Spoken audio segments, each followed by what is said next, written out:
বৃদ্ধরা যুবকেরা তরুণেরা এসে রাসূলকে সহযোগিতা করেছেন আর রাসূলের সাথে প্রাণপণ লড়াই করে আল্লাহর দ্বীনকে বিজয়ী করে দিয়েছিলেন। বলেন সুবহানাল্লাহ।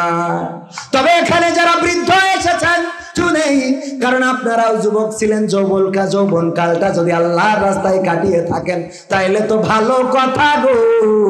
আর যৌবনকালে যদি বেড়া ভেঙে বেড়ান তাইলে বুঝে নেন। আছে না নাই? মা বোনেরা পর্দার অন্তরালে দুই একটা কথা ওনাদেরও বলার দরকার আছে না? মা বোনেদের বলতে হবে মানে কি? টাকা পাঠায় একজন আর আরেকজনে নিয়ে ঘুরি বেড়ায়। আরে আওয়াজ দেখো স্যার, দেখেছেন এইবার আওয়াজ মনে আছে পাইন্টে পড়েছে। ওরে বাবা, এতক্ষণ আওয়াজ বের হয় না। হ্যাঁ, টাকা পাঠায় একজন আর আরেকজনের নিয়েতে যায় গদখালি ফুল বাগানে কপালে ফুল দিয়ে ঘুরি বেড়ায়। আহা, কোন জামানায় আসলাম? স্বামীর সাথে